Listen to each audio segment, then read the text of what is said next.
Amb la Begoña només s'han obert dues fosses, ja fa uns anys, una a Gurb, l'altra va ser a Prats de Lluçanès. La Generalitat farà una campanya d'obertura de fosses a la serra també de l'Ordal aquest primer trimestre. La Begoña és justament sobre el terreny a la serra de l'Ordal. Begoña, estem parlant d'una sola fossa?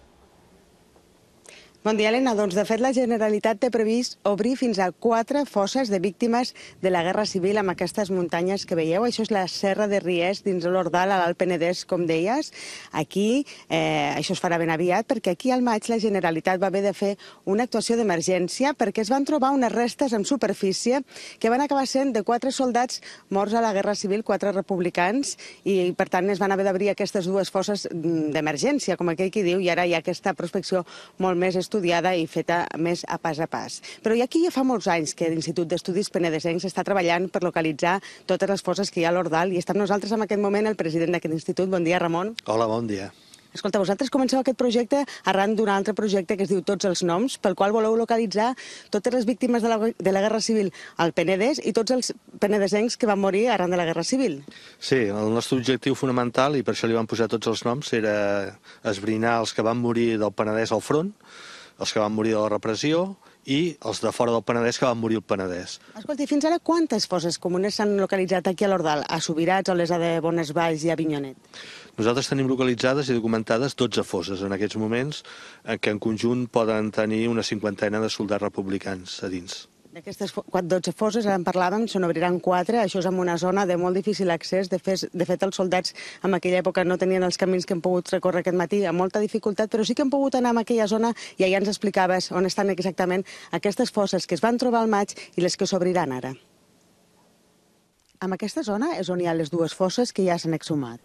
Sí, correctament. Aquí baix, on comença la corba d'aquest camí, es va trobar les primeres restes humanes, va excavar i va aparèixer les restes d'una persona, una persona jove, segurament un soldat republicà, i després, al cap d'un temps, es van trobar unes altres restes, aquí en aquesta zona de pedres, en superfície, també es van exhumar i en aquest cas van aparèixer 3 cossos més, també d'homes joves, que havien mort per ferida de bala. I és aquí mateix a la Serra de Ries on se farà la prospecció nova, no? On s'obriran 4 noves fosses. On són exactament?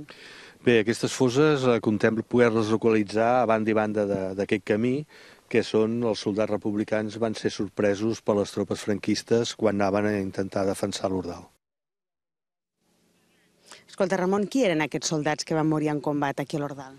Majoritàriament pertanyien a la 196 Brigada Mixta, que era una brigada que havia vingut a ajudar la defensa de Barcelona, que havien vingut del centre, via València, marítima, i que havien desembarcat a Barcelona i havien arribat fins aquí a Olesa de Bonesvalls. I com vau arribar a saber que estaven allà enterrats? Vosaltres sempre heu dit que teníeu proves d'aquestes fosses.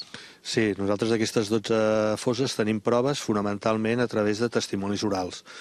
Persones que o bé directament o bé indirectament, perquè són familiars, han pogut explicar que en aquell lloc concret, en els 12 llocs concrets, ells saben i tenen constància, perquè al final de la guerra les tropes franquistes van manar als veïns que quedaven al poble que pugessin a la muntanya i enterressin allà on es trobessin aquestes persones després de treure-los la documentació. Eren els propis veïns els que van enterrar els soldats? Sí, els soldats republicans que queien o que van caure aquí a la zona de l'Ordal van quedar pel bosc, i els veïns van ser els que els van enterrar allà on els van anar trobant. Per això dieu que les fosses són més aviat són fosses d'una amb una persona, no?, que trobeu? No trobeu fosses de moltes persones enterrades alhora perquè les enterraven allà on les trobaven, no? Sí, exacte. La idea era enterrar-les allà on es trobaven i, a més, les condicions físiques del terreny en aquesta zona tampoc permeten fer grans zones. Per tant, estan enterrats de forma dispersa.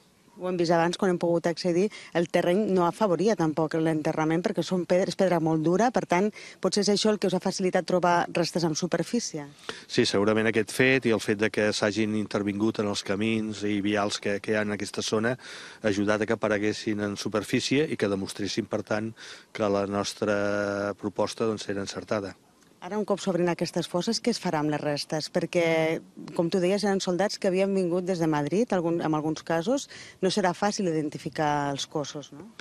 No, en principi el que s'ha de fer és un estudi antropològic i forense per tal de determinar les característiques de sexe, edat, condició, etc. i com van morir, i després hi hauria un segon pas que seria intentar extreure mostres d'ADN per tal de que aquelles persones que tinguin desapareguts de la 196 Brigada Mixta es poguessin fer la prova i poguessin comprovar. Aquest és un dels principals problemes de les fosses on hi ha soldats anònims republicans enterrats. Perquè vosaltres, això fa 76 anys, pràcticament que va passar, va ser a finals de gener del 39, encara reivindiqueu ja des de fa anys que això ha de ser així, s'han d'obrir aquestes fosses i s'han d'identificar les persones que hi ha. Per què és per vosaltres tan important això? Bé, és una qüestió, entenem, per una banda, de dignitat humana, de recuperar uns cossos que estan enterrats en qualsevol lloc de la muntanya, donar-los enterrament en un lloc oficial, per dir-ho d'alguna manera, i de dignitat democràtica, perquè en definitiva aquestes persones van morir defensant un sistema que és el que tenim actualment, un sistema democràtic. Per tant, no podem deixar a la muntanya tirats de qualsevol manera aquests soldats republicans i que en aquesta zona pot haver tranquil·lament una cinquantena. Per tant, ara que s'obriran aquestes 4 fosses, entenc que vosaltres insistireu perquè es continuïn fent treballs per acabar obrint-les totes?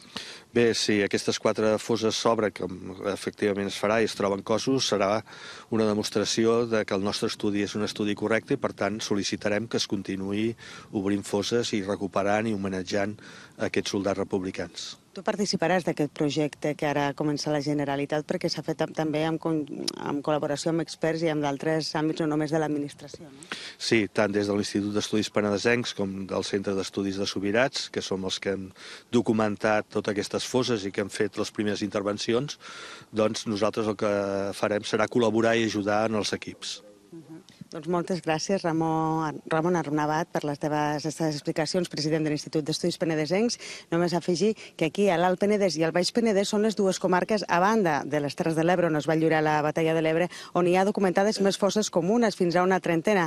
Pot ser per l'interès d'institucions com l'Institut d'Estudis Penedesencs, pot ser perquè aquí també va haver-hi molts combats, però el fet és que ara com ara hi ha documentades aquestes 30 fosses comunes, de les quals només s'han obert 2, i per tant, si se continua amb aquesta línia d'investigació i de voluntat, com tenen l'Institut d'Estudis Penedesencs, encara queda molta feina aquí. Ara de seguida